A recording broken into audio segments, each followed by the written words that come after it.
ক্যান্টনমেন্টের ভেতরে কি হচ্ছে। আইসিটির গ্রেপ্তারি পরোয়ানা, তার ভিত্তিতে 15 সেনা কর্মকর্তাকে সেনা হেফাজতে নেওয়া হয়েছে, এটি আপনারা জানেন। তবে এখানে আছে বিচারিক প্রক্রিয়া নিয়ে কিছু বিতর্ক।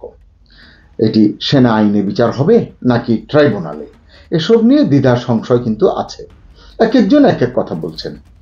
চিফ প্রসিকিউটর তার কথায় অনড়। এ কারণেই হয়তো সংশ্লিষ্ট সেনা কর্মকর্তাদের মনেও এক ধরনের অস্থিরতা। আদালতে হাজিরা দেওয়ার উপায় নিয়েও চলছে নানান আলোচনা। কেউ কেউ বলছেন আন্তর্জাতিক অপরাধ ট্রাইব্যুনালের ছায়া সেনানিবাসের অভ্যন্তরে ক্রমশ বিস্তৃত হচ্ছে। তার মানে কি? তার মানে কি খেলা আরো আছে? কিন্তু আমার মনে হচ্ছে যে যেমন পারছেন গল্প তৈরি করছেন, কারো কারো কাছে তা আবার বিশ্বাসযোগ্য হচ্ছে। অনেকেই প্রশ্ন করছেন, এই প্রক্রিয়ার শেষ কোথায়? ট্রাইব্যুনালের থাবা কি আরো সেনা অফিসারকে ঘায়েল করবে? এভাবেই কি চাপ বাড়তে থাকবে শেষ পর্যন্ত সেনাপ্রধান জেনারেল ওয়াকারুজ্জামানের উপরও? আসসালামু আলাইকুম, স্বাগত লিডস নিউজে। সম্মানিত দর্শক, এই ঘটনাগুলো সব আপনারা জানেন। তারপর এই প্রশ্নগুলো তো উঠছে যে সেনা বাহিনীর ভেতরের পরিস্থিতি কি, সেনা নিবাসের ভেতরের পরিস্থিতি কি। হ্যাঁ, সাদা চোখে যদি আপনি দেখেন হয়তো কিছু বুঝে উঠতে পারবেন না, বোঝার উপায় নেই। তবে অনুমান করা যায় ভেতরে ভেতরে বেশ উত্তেজনা আছে, টেনশনও আছে। যাদের সেনা হেফাজতে নেওয়া হয়েছে, যে 15 জনের কথা, তাদের নিয়ে পরের ধাপগুলো কিভাবে অগ্রসর হবে, এটি কিন্তু অনেকের মনে প্রশ্ন। বিচার শেষ না হওয়া পর্যন্ত সেনাবাহিনী নিজেদের হেফাজতে রাখতে চায়, এটি আমরা জানি। এখান থেকেই তাদেরকে নিয়ে যাবে। কিন্তু চিফ প্রসিকিউটর মোহাম্মদ তাজুল ইসলাম বলছেন যে আইন অনুযায়ী কোনো আসামিকে গ্রেপ্তার করা হলে অনতিবিলম্বে, বলা হয় 24 ঘন্টারও কম সময়ের মধ্যে, তাকে আদালতে হাজির করতে হয় বা হবে। এরপর আদালত সিদ্ধান্ত দেবেন তাদের বা আসামিকে বা আসামিদের কারাগারে পাঠাবেন নাকি জামিন দেবেন। তিনি বলছেন যে সরকার চাইলে কোনো স্থাপনাকে কারাগার ঘোষণা করতে পারেন। আমরা দেখেছি এর আগেও 111-এর সময় সাবজেল ঘোষণা করে শেখ হাসিনা এবং বেগম খালেদা জিয়াকে রাখা হয়েছে। সেক্ষেত্রে যদি এরকম কারাগার ঘোষণা করা হয়, সেক্ষেত্রে আসামিরা কোথায় থাকবেন সেটা আসলে আদালতই নির্ধারণ করবেন। অন্যদিকে সামাজিক যোগাযোগ মাধ্যমে গুজবের কিন্তু কমতি নেই। কেউ বলছেন এই যে প্রক্রিয়া শুরু হয়েছে, এর নেক্সট টার্গেট হচ্ছেন সেনাপ্রধান জেনারেল ওয়াকারুজ্জামান। আবার এমনও দেখা যাচ্ছে সোশ্যাল মিডিয়ায় অনেকেই পোস্ট লিখে বা মন্তব্যের ঘরে সেনাপ্রধানের শাস্তি দাবি করছেন, যে যার জায়গা থেকে তার মত ব্যক্ত করছেন। 14 অক্টোবর জেনারেল ওয়াকারের সৌদি আরব যাওয়ার কথা ছিল, কিন্তু তিনি যাচ্ছেন না। এর আগে জানেন আপনারা যে কলকাতায় যাননি, তারপরে দিল্লিতে দুটো ছিল, 13 এবং 13 থেকে 16, 14 থেকে 16 যাননি তিনি। অনেক কারণ আছে, আবার কোনো কারণ নেই, হয়তো এখানকার ব্যস্ততার কারণে তিনি যাচ্ছেন না। কিন্তু এই যে সৌদি আরব যাচ্ছেন না, এটি নিয়ে কিন্তু এখন কথা হচ্ছে। কারণ কথা হচ্ছে মানে কি, আসলে মানুষের যে গল্প এবং গুজব তৈরির বা এই যে সৃজনশীলতা, এটি আসলে দেখার মতো। তারা মনে করছে গেলে আর আসতে পারবে না, এটা হবে সেটা হবে, নানান কিছু। সে কারণে আমি আর এই আলোচনাটি বাড়াতে চাই না। কেউ কেউ আবার এমন মনে করছেন যে আরো সেনা অফিসার হয়তো গ্রেপ্তার হতে পারেন এই যে 25 জন এর পরে, এমনকি এর ধারাবাহিকতায় সেনাপ্রধানও। শতাধিক সেনা কর্মকর্তার বিরুদ্ধে গ্রেপ্তারি পরোয়ানা জারি হতে যাচ্ছে, সামাজিক মাধ্যমে ছড়িয়ে পড়া এমন দাবি অবশ্য প্রত্যাখ্যান করেছেন প্রধান উপদেষ্টার প্রেস সচিব মোহাম্মদ শফিকুল আলম। তিনি বলেছেন এই খবর সম্পূর্ণ ভিত্তিহীন এবং মন গড়া গুজব। আইসিটির চিফ প্রসিকিউটরকে উদ্ধৃত করে শফিকুল আলম বলেছেন, এই মুহূর্তে সশস্ত্র বাহিনীর আর কোনো কর্মকর্তার বিরুদ্ধে গ্রেপ্তারি পরোয়ানা জারির পরিকল্পনা নেই। এখানে আবার আমার মনে প্রশ্ন যাচ্ছে, এই কথাটি শফিকুল আলমের বলবার কথা কিনা, এটা আসলে আমি বুঝতে পারি না। তবে যেহেতু তিনি বলেছেন, আমি মনে করি এটি এখন এক গুরুত্বপূর্ণ রক্ষা কবচ অন্য সেনা অফিসারদের জন্য, এমনকি সেনা প্রধানের জন্য। কারণ আমি ধারণা করি তিনি মানে শফিকুল আলম প্রধান উপদেষ্টা মোহাম্মদ ইউনুস কর্তৃক আদিষ্ট হয়েই কথাগুলো বলেছেন, তা নাহলে তো তার বলবার কথা নয়। যাই হোক, এই তথ্য ব্যবহার করে আমরা এমনকি বলতে পারি যে সেনাপ্রধান বা অন্য কেউ, অন্য সেনা কর্মকর্তারা আপাতত নিরাপদ, মানে এই 25 জনের পরে ক্যান্টনমেন্টের ভেতরে যে একটা অনিশ্চয়তার কথা বললাম শুরুতে, এটার যদি মূল সূত্র আমরা খুঁজতে যাই তাহলে আমরা দেখব যে সেনা অফিসারদের অনেকে ভাবছেন এরপর কি হবে। এটাই আসলে একটি মানসিক চাপ সৃষ্টি করছে। এ প্রসঙ্গে রাজনীতি বিশ্লেষক ডাক্তার জাহিদুর রহমান টকশোতে প্রচুর কথা বলেন। তিনি কিছু কথা বলেছেন। তিনি বলেছেন ট্রাইব্যুনালের ছায়া শুধু আইনগত প্রক্রিয়ার কারণে তৈরি, তবে এটি কোনো ষড়যন্ত্র নয় এবং সেনাবাহিনীর আতঙ্ক বাড়ছে মূলত গুজবের কারণে। ওই যে আমি বললাম, গুজবের কারণেই সবাই ভীত সন্ত্রস্ত। ডাক্তার জাহিদের মতে দায়িত্বশীলভাবে তথ্য জানানো হলে গুজব নিজেই নিঃশব্দ হয়ে যাবে। এই কথাটি আমি খুব বিশ্বাস করি। যারা আমার কন্টেন্ট নিয়মিত দেখেন তারা জানবেন এই গুজব গুঞ্জনের বিরুদ্ধে সরকার যেন সতর্ক এবং সচেতন থাকে এবং তথ্যের অবাধ প্রবাহ নিশ্চিত করে, এটি কিন্তু আমি সবসময় বলতে চেষ্টা করি।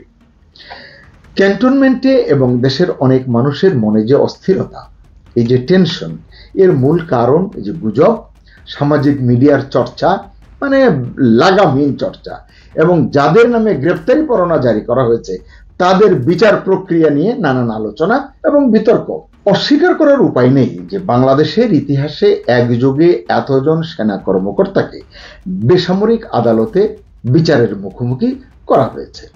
এ কারণেই সরকার এবং সেনা এই দুইয়ের সম্পর্ক এবং সেনাবাহিনীতে এর প্রভাব কেমন হবে এটি নিয়ে কিন্তু যথেষ্ট কৌতূহল তৈরি হয়ে গেছে। বিশ্লেষকদের কেউ কেউ বলছেন আগামী কয়েকদিনে, মানে কিছুদিনের মধ্যেই এই ঘটনার গতি প্রকৃতি আরো পরিষ্কার হবে। মূলত এরপরই চূড়ান্তভাবে এসব কর্মকর্তার বিষয়ে সেনাবাহিনীর মনোভাবও পরিষ্কার হবে। তবে একথা ঠিক, ঘটনাটি যেভাবে জনসমক্ষে এসেছে বা আসছে তাতে প্রতিষ্ঠান হিসেবে সেনাবাহিনীর সম্মান ক্ষুণ্ণ হয়েছে বা হচ্ছে, যার নেতিবাচক প্রভাব আন্তর্জাতিক পর্যায়েও পড়তে পারে। আন্তর্জাতিক পর্যায়ে বলতে জাতিসংঘ শান্তিরক্ষী মিশনে নেতিবাচক প্রভাব পড়তেও পারে, এই ঘটনাটি ফেলতে পারে। আবার কেউ কেউ বলছেন মানবতা বিরোধী অপরাধের বিচার প্রক্রিয়া সম্পর্কে আন্তর্জাতিক সম্প্রদায় অবহিত। 5 আগস্টের পরের অনেক ঘটনা প্রবাহ তারা জানে, তাই এই ঘটনায় সেনাবাহিনীর কোনো ক্ষতি হবে না। জানি না এটি নিয়ে চূড়ান্ত রায় তো দেওয়া সম্ভব না। অভিযুক্ত সেনা কর্মকর্তারা কি সেনা হেফাজতে থাকবেন নাকি অন্য আসামিদের মতোই তাদের বিবেচনা করা হবে, এই নিয়ে বিতর্ক একটু আগে বললাম, এটি নিয়ে আলোচনা আছে। এটি নিয়ে চিফ প্রসিকিউটর মোহাম্মদ তাজুল ইসলাম বলেছেন আইনের সাধারণ বিধান হচ্ছে আসামি গ্রেফতারে 24 ঘন্টার মধ্যে যে আদালতে হাজির করতে হয়, এরপর আদালত সিদ্ধান্ত নেবেন আসামিরা কোথায় থাকবেন, জামিন দিবেন কি দিবেন না, এগুলো আসলে বিবেচনায় রাখা দরকার, তাহলে আমাদের মন্তব্য করতে সুবিধা। এরপর থেকেই সেনা কর্মকর্তাদের বেসামরিক আদালতে বিচারের ইস্যুতে পক্ষে বিপক্ষে প্রচার প্রচারণা, আলোচনা এবং বিতর্ক কিন্তু চলছে। নিরাপত্তা বিশ্লেষকদের কেউ কেউ বলছেন সামরিক আইনেই যে কোনো ধরনের অপরাধের বিচারের সুযোগ রয়েছে এই ঘটনায়। তবে বিষয়টি যেভাবে জনসমক্ষে আনা হয়েছে তা সামরিক বাহিনীর মর্যাদা ও সম্মানের সাথে যায়নি বলে তারা মনে করেন। আবার অন্য এক নিরাপত্তা বিশ্লেষক বলছেন এই ঘটনায় সেনাবাহিনীকে নিয়ে কোনো প্রশ্ন উঠবে না, বরং মানবতা বিরোধী অপরাধের যে অভিযোগ, এই অভিযোগের যে বিচার, এটিতে সেনাবাহিনী সহযোগিতা করছে, এই জন্য সেনাবাহিনী প্রশংসিত হবে। সুপ্রিম কোর্টের জ্যেষ্ঠ আইনজীবী জ্যোতির্ময় বড়ুয়া সম্প্রতি একটি মন্তব্য করেছেন। তিনি বলেছেন পেশাগত কাজের সময় সেনাবাহিনীর কোনো সদস্য কোনো অপরাধ করলে তার সামরিক আইনে বিচার হবে, এটি স্বতঃসিদ্ধ নিয়ম, সেনা আইনের নিয়ম। কিন্তু যদি সাধারণ জনগণের বিরুদ্ধে তারা কোনো অপরাধ করেন তখন তার বিচার সাধারণ আদালতে হতে কোনো বাধা নেই। এখন আপনারা হিসাবটা মিলিয়ে নিন, কারণ ইতিপূর্বে এ ধরনের বিচারের একাধিক নজির কিন্তু আমাদের দেশে রয়েছে। আপনাদের নিশ্চয় মনে আছে নারায়ণগঞ্জের যে আলোচিত 7 খুন 7 মার্ডার, সেটির ঘটনায় জড়িত সেনা কর্মকর্তাদের বিচার সাধারণ আদালতেই কিন্তু হয়েছে। বিডিআর বিদ্রোহের ঘটনায় সেনা কর্মকর্তাদের হত্যার বিচারও বেসামরিক আদালতে হয়েছে। আবারও জাহিদুর রহমানের কথাটা একটু বলি। জাহিদুর রহমান বলেছেন এই যে ইস্যুটি, এটিকে আসলে সকলে মিলে এখন রাজনৈতিকভাবে ব্যবহার করছেন। এ কারণেই সেনাবাহিনীর ভেতরে বিভ্রান্তি তৈরি হচ্ছে। এটি চেষ্টা করা হচ্ছে, সকালে মিলে হয়তো করছেন, না জেনে বা জেনে, যেভাবেই হোক। জাহিদ বলছেন পরিস্থিতিটি আইনগতভাবে জটিল এবং রাজনৈতিকভাবে সংবেদনশীল। এই অবস্থায় কিছু পক্ষ চায় সেনাবাহিনী এবং সরকারের মধ্যে অবিশ্বাস তৈরি হোক। সম্ভবত এ কারণেই অনেকে প্রশ্ন করেছেন, আমার কাছেও অনেকে জানতে চেয়েছেন, এরপর কি সেনাপ্রধান টার্গেট, এর পরের টার্গেট কে আসলে, এটা তারা জানতে চেয়েছেন। কিন্তু এর সঠিক উত্তর তো আমি দিতে পারবো না। তবে আমার কেন যেন মনে হয় উদ্দেশ্য প্রণোদিত নানান মন্তব্য এবং আজগুবি তথ্য ছড়ানোর উদ্দেশ্য হলো সরকারের সঙ্গে সেনাবাহিনীর একটি বিরোধ সৃষ্টি করা, কিংবা সেনাবাহিনীতে বিভাজন সৃষ্টি করা, ফাটল তৈরি করা, সেনাবাহিনীকে জনগণের মুখোমুখি দাঁড় করানো, মানে একটা কমন প্রতিপক্ষ এভাবে তৈরি করা, সর্বোপরি দেশকে অস্থিতিশীল করে তোলা। এখানটাতেই আসলে আমাদের সকলকে সতর্ক থাকতে হবে, সচেতন থাকতে হবে। আমি এটি সকলের প্রতি এই অনুরোধ রাখি। বাংলাদেশের সেনাবাহিনীর জন্য নির্দিষ্ট একটি আইন আছে, 1952 সনের আর্মি অ্যাক্ট। কর্মরত সেনাবাহিনীর যে কোনো সদস্য কর্মকর্তারা দায়িত্বরত অবস্থায় কোনো অপরাধ করলে, অন্যায় করলে, আইন বহির্ভূত কোনো কর্মকাণ্ড করলে সে আইনে তাদের বিচার হবার বিধান রয়েছে, বা তাদের বিরুদ্ধে যে ব্যবস্থা নেওয়া যাবে সেটা সেখানে বিধৃত আছে 1952 সালের আর্মি অ্যাক্টে। শেখ হাসিনা সরকার আমলে বিভিন্ন সময় যারা ডিজিএফআই বা অন্যান্য সংস্থায় কাজ করেছেন সেনাবাহিনীর কর্মকর্তারা, তাদের বিরুদ্ধে অভিযোগ আসলে সেই অভিযোগের বিচারটা কিভাবে হতে পারে। গুম এবং অন্যান্য অভিযোগে আন্তর্জাতিক অপরাধ ট্রাইব্যুনাল বিডি, যেটা সেখানে অভিযোগ দাখিল করার প্রেক্ষিতে চিফ প্রসিকিউটরের আবেদনে সেনা কর্মকর্তাদের বিরুদ্ধে গ্রেপ্তারি পরোয়ানা জারি করা হয়েছে। এর ভিতরে বেশ কিছু রয়েছেন কর্মরত সেনা কর্মকর্তা, কেউ এলপিআরে, কেউ রিটায়ারমেন্টে চলে গেছেন। টেলিভিশনে এবং অন্যান্য যোগাযোগ মাধ্যমে খবর পেয়েই সেনা সদর দপ্তর তড়িঘড়ি করে তাদেরকে হেফাজতে নিয়েছেন এবং প্রেস ব্রিফিং করে জানিয়েছেন যে তাদের হেফাজতে নেওয়া হয়েছে একজন ছাড়া। সাংবাদিকদের প্রশ্নের জবাবে তিনি জানিয়েছেন কোনো ওয়ারেন্ট এখনো তারা পাননি। ওয়ারেন্ট পৌঁছাবার পূর্বেই অত্যন্ত গুরুত্বপূর্ণ দায়িত্বশীল সেনা কর্মকর্তাদের, এত সংখ্যক কর্মকর্তাদের হেফাজতে নেওয়ার ঘোষণাটা প্রেস ব্রিফিংয়ে জানানো হলো। ততক্ষণ তারা নির্দিষ্টভাবে কোনো কাগজপত্র পাননি, তা সত্ত্বেও তাদের হেফাজতে নেওয়ার সিদ্ধান্ত নিয়ে নিলেন। যিনি প্রেস ব্রিফিং করছিলেন তার বডি ল্যাঙ্গুয়েজ সবকিছু মিলে কি অনুমান হয়?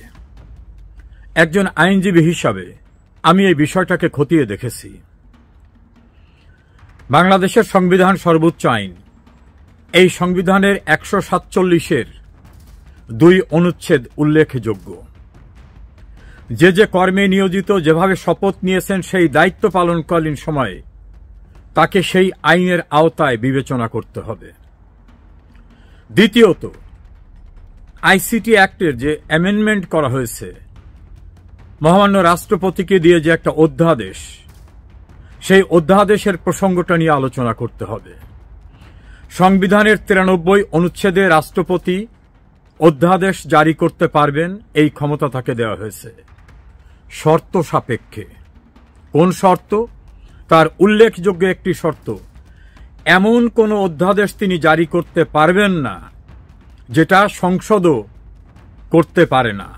দ্বিতীয়ত, এমন কিছু তিনি জারি করতে পারবেন না যেটা সংবিধানের কোনো বিধিবিধানকে পরিবর্তন করে ফেলে।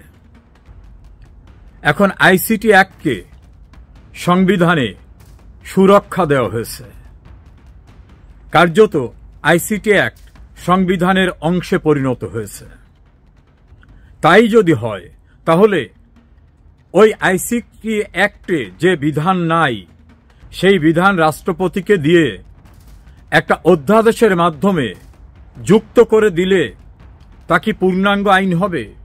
আইনের দৃষ্টিতে কি বলে? না, কারণ ওই বিধান সংবিধানে নাই, আর ওই আইসিটি অ্যাক্ট সংবিধানে সুরক্ষা পেয়েছে। দ্বিতীয়ত, রাষ্ট্রপতি যে অধ্যাদেশ দেবেন, সেই অধ্যাদেশ জাতীয় সংসদ যদি অনুমোদন না করে, তাহলে ওই অধ্যাদেশ বাতিল হয়ে যাবে স্বয়ংক্রিয়ভাবে। তাহলে যে অধ্যাদেশ এই জাতীয় আইনগত বিষয় সাপেক্ষ এবং সংবিধানে সংরক্ষিত, প্রোটেক্টেড, যেটা পার্লামেন্ট পাশ করবে কি করবে না তার কোনো নিশ্চয়তা নেই, সেই অধ্যাদেশের ভিত্তিতে কারো বিচারের জন্য অগ্রসর হওয়া বা কোনো সংগঠনকে বাতিল ঘোষণা করা, এটা কতটা আইনসিদ্ধ? একজন অতি সাধারণ আইনজীবী হিসাবে আমার প্রায় 40 বছরের আইন পেশার অভিজ্ঞতার আলোকে বলবো, এটা কোনোভাবেই ফেয়ার না, কোনোভাবেই স্বচ্ছ না, কোনোভাবেই গ্রহণযোগ্য না। আচ্ছা, আমরা ধরে নিই নির্বাচন হবে, নির্বাচনের পরে একটা পার্লামেন্ট আসবে, যারাই আসুক না কেন, সেই পার্লামেন্ট যদি রাষ্ট্রপতির এই অধ্যাদেশটাকে অ্যাপ্রুভ না করে, অনুমোদন না করে, তাহলে এই অধ্যাদেশের ভিত্তিতে যে বিচারটা করা হলো নাল অ্যান্ড ভয়েড হয়ে যাবে, সম্পূর্ণরূপে বেআইনি হয়ে যাবে। কারণ গোড়া যেটা, ভিত্তি যেটা, সেটাই যদি অনুমোদিত না হয়। এই ট্রাইব্যুনালে যারা তদন্ত রিপোর্ট দাখিল করলেন, যে বিচারকরা ওয়ারেন্ট অফ অ্যারেস্ট ইস্যু করলেন, যারা আদালতের কাছে দাবি জানালেন, তারা কি গ্যারান্টি দিতে পারবেন যে আগামীতে যে পার্লামেন্ট আসবে সেই পার্লামেন্ট এটাকে পাশ করবেই? তাহলে কারা পার্লামেন্টে আসবে সেটাও কি তারা আগাম জেনে গেলেন? না, জানার কথা না। এই সব কিছু অস্বচ্ছ, আইন বহির্ভূত, সাংবিধানিক বিধিবিধানের যদি ইন্টারপ্রিটেশন করা হয় তাহলে তার বহির্ভূত হবে। কেন করা হচ্ছে? টার্গেটটা হচ্ছে একটি পক্ষকে বিনাশ করে দেওয়া, রাজনৈতিক একটি মতলব নিয়ে এটা করা, যেটা আরো স্পষ্ট হয়েছে। ডক্টর ইউনূসের প্রেস সেক্রেটারি খুব ক্লিয়ার করে বলেছেন, এই সংখ্যকের বাইরে আর কাউকে গ্রেপ্তারের জন্য গ্রেপ্তারি পরোয়ানা জারি করার পরিকল্পনা নেই। তাহলে খুবই পরিষ্কার, যেটা একটা পরিকল্পনার ভিতর থেকে করা হচ্ছে, এটা অ্যাজ ইউজুয়াল অতি সাধারণ কোর্টের বিচার প্রক্রিয়ায় হচ্ছে না, পরিকল্পনা নিয়ে করা হচ্ছে। পরিকল্পনা কে করছেন? সরকার পরিকল্পনা করছে। আশা করি দর্শক শ্রোতা আপনাদের কাছে পরিষ্কার যে পরিকল্পিতভাবে বিচারের নামে এমন একটি প্রক্রিয়া নিয়ে অগ্রসর হওয়া হচ্ছে। দিন তো কারো জন্য সমান যাবে না, আগামীতেও এ বিষয়টা আলোচনায় আসবে। দর্শক শ্রোতা, একদিন প্রমাণিত হবে যেটা সুপরিকল্পিতভাবে বিচারের নামে উদ্দেশ্যপ্রণোদিতভাবে এই প্রক্রিয়াটা সাজানো হয়েছে এবং তার একটি ফলাফল সৃষ্টি করা হয়েছে। আমি আশা করব এ জাতীয় অপপ্রচেষ্টার থেকে সংশ্লিষ্ট সবাই বিরত থাকবেন। একইভাবে আশা করব বাংলাদেশ সেনাবাহিনী মহান মুক্তিযুদ্ধের মধ্য থেকে প্রতিষ্ঠিত দেশমাতৃকার স্বাধীনতা সার্বভৌমত্বের অতন্দ্র প্রহরী, এই বাহিনীকে যেনতেন অসৎ উদ্দেশ্যে অনির্বাচিত ক্ষমতা দখল করা ব্যক্তিদের মেটিকুলাস ডিজাইনে কোনোভাবে যাতে ক্ষতিগ্রস্ত করতে না পারে, সে বিষয়টিও সংশ্লিষ্ট ঊর্ধ্বতন কর্তৃপক্ষ বিবেচনা করবেন।